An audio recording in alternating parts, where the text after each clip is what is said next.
LPR-PDE. Loi sur la protection des renseignements personnels et les documents électroniques.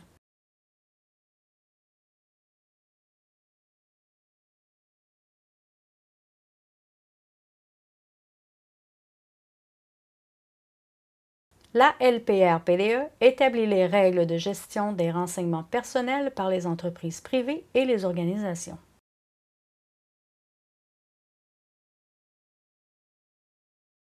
Cette vidéo vise à aider les entreprises et les organisations à comprendre leurs responsabilités en vertu de la LPR-PDE. Renseignements personnels. Qu'est-ce qu'on entend par renseignements personnels? Les renseignements personnels comprennent le nom, l'âge, le revenu, les opinions, les évaluations, les dossiers des employés, les dossiers médicaux et bien d'autres choses. On doit fournir certains renseignements personnels à des fins commerciales.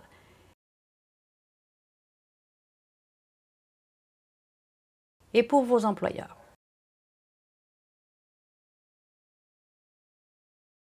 Activités commerciales. Quelles sont les entreprises et les organisations qui doivent respecter la LPR-PDE? Numéro 1. Les entreprises régies par la loi fédérale. Par exemple, les entreprises de télécommunications, les stations de télévision et de radio, les banques, les compagnies de transport. Numéro 2. Les organisations participant à des activités commerciales. De nombreuses organisations sont dans l'incertitude. Les organismes caritatifs enregistrés doivent-ils respecter la LPR-PDE? Si les membres paient un droit, est-ce une activité commerciale? Si une organisation a une liste de donateurs et l'échange avec les autres organisations, est-ce une activité commerciale? Premièrement, on doit préciser le sens de « activité commerciale ». Cela veut dire vendre, acheter, louer ou échanger. La plupart des organismes caritatifs n'ont pas d'activité commerciale. Si votre organisme demande des frais d'adhésion,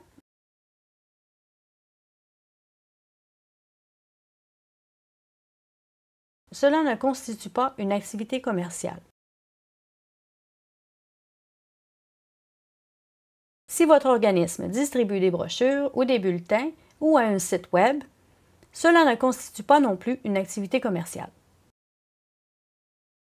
Votre travail de défense des droits, votre action communautaire, votre participation à des réunions, etc. ne sont pas des activités commerciales. Qu'en est-il de la collecte de fonds? La collecte de fonds en soi n'est pas une activité commerciale. Si des gens font un don à votre organisation et que vous dressez une liste de leurs noms et adresses, cela n'est pas une activité commerciale. Mais si vous vendez votre liste de donateurs à une autre organisation, il s'agit d'une activité commerciale. Si votre organisation veut vendre votre liste de donateurs ou la liste de vos membres à une autre organisation, vous devez obtenir la permission des gens dont le nom figure sur la liste. Votre liste contient peut-être de nombreux noms. Pouvez-vous demander à chaque personne l'autorisation d'échanger son nom? C'est beaucoup de travail. La solution facile est d'avoir dans votre formulaire de membre ou votre formulaire de don un paragraphe expliquant que votre organisation et d'autres échangent des listes. Si la personne ne veut pas que son nom soit échangé, elle peut cocher une case. Si la personne coche la case, votre organisation doit retirer son nom avant d'échanger la liste. Certaines provinces ont leur propre loi sur la protection de la vie privée qui s'applique à des organisations comme les organismes caritatifs. Vous devez également vérifier les règles de votre province. 10 principes. Comment les entreprises et les organisations devraient-elles gérer les renseignements personnels? Le Commissariat à la protection de la vie privée du Canada recommande de suivre 10 principes. Numéro 1, la responsabilité. Numéro 2, la détermination des fins de la collecte des renseignements. Numéro 3. Le consentement. Numéro 4. La limitation de la collecte. Numéro 5. La limitation de l'utilisation, de la communication et de la conservation. Numéro 6. L'exactitude. Numéro 7. Les mesures de sécurité. Numéro 8. La transparence. Numéro 9. L'accès aux renseignements personnels. Numéro 10. La possibilité de porter plainte. Numéro 1. La responsabilité. Votre entreprise ou organisation devrait choisir un employé qui sera responsable de la gestion des renseignements personnels. Cette personne a besoin d'une formation pour comprendre les règles, surveiller les politiques et les procédures, répondre aux questions sur la gestion des renseignements personnels et surveiller les transferts de renseignements personnels à d'autres organisations et entreprises. Numéro 2. Les fins de la collecte. Pourquoi recueillez-vous les renseignements personnels? Comment les utilisez-vous? Avant de recueillir ces renseignements, vous devez expliquer pourquoi et comment. Les personnes doivent donner leur consentement. Quelques bonnes raisons de recueillir des renseignements personnels. Ouvrir un compte de banque. Offrir des avantages sociaux à vos employés. Distribuer le bulletin de votre association. Garantir une réservation d'hôtel.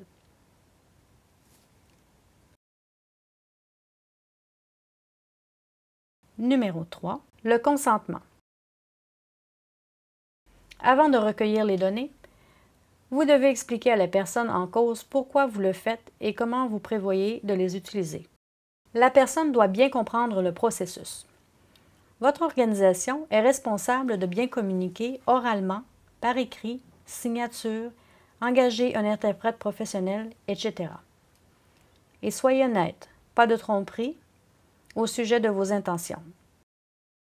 Lorsque la personne donne son consentement, vous devez le consigner, par exemple, cocher une case ou présenter un formulaire indiquant et le faire signer. Vous pouvez demander le consentement en personne, par téléphone TTY, par courrier, par courriel ou par Internet. Numéro 4. La limitation de la collecte.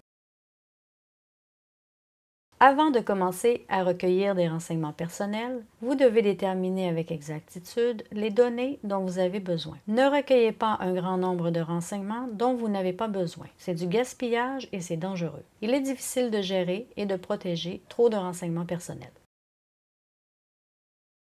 Numéro 5.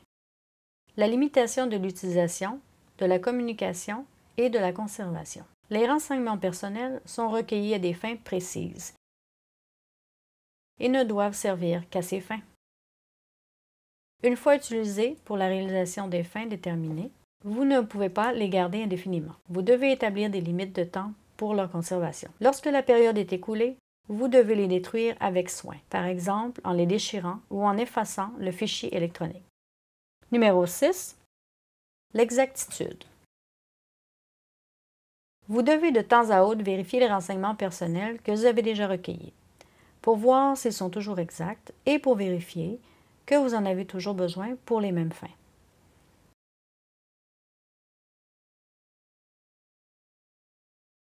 Si les données ne sont plus nécessaires,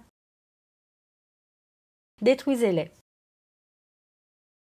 Si elles le sont encore, il est bon de communiquer avec la personne qu'il concerne et de lui demander s'il y a des changements, des corrections ou des mises à jour. Chaque fois que vous corrigez ou mettez à jour des données, vous devriez inscrire la date à laquelle la correction est apportée. Numéro 7. Les mesures de sécurité. Il est très important de protéger les renseignements personnels contre le vol, la perte, l'utilisation abusive ou leur consultation par des personnes non autorisées. Formez vos employés pour qu'ils sachent comment protéger les renseignements. Utilisez des alarmes, des classeurs verrouillés, des mots de passe, des pare-feux, des laissez-passer. Numéro 8. La transparence. Informez les clients et les employés au sujet des politiques et des pratiques de gestion des renseignements personnels.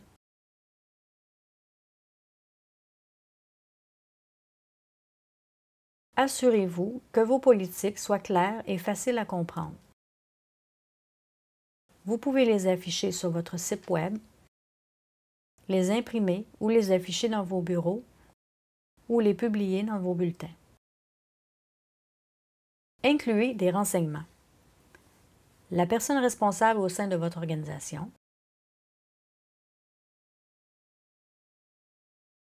comment demander à voir ces renseignements personnels et comment déposer une plainte.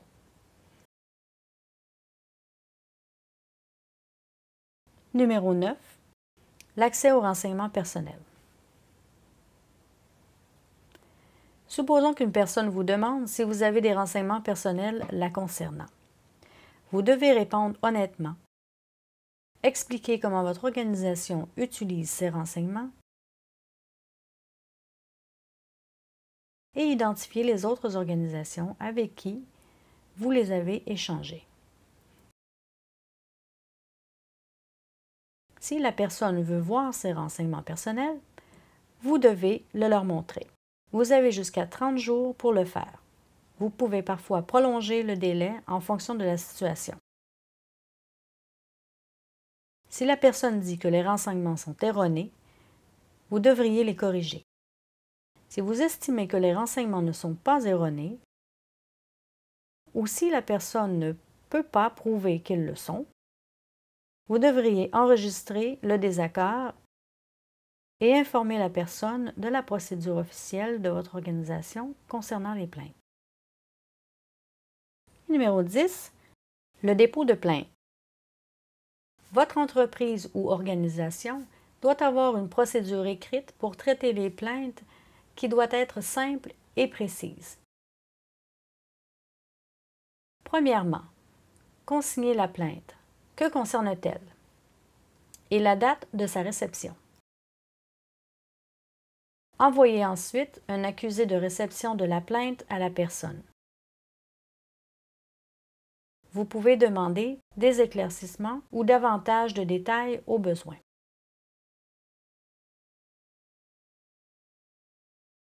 Choisissez une personne compétente pour traiter les plaintes. Demandez à cette personne de faire enquête. Lorsque l'enquête est terminée, vous devez faire part des résultats au plaignant. Si l'enquêteur recommande des mesures pour régler le problème, informez la personne des mesures de suivi que vous allez prendre. Les entreprises et les organisations doivent connaître les exigences de la LPRPDE. Cette vidéo explique certains des points les plus importants. Si vous avez besoin de renseignements plus détaillés, communiquez avec l'Association des sourds du Canada ou le Commissariat à la protection de la vie privée du Canada. Nous sommes là pour vous aider.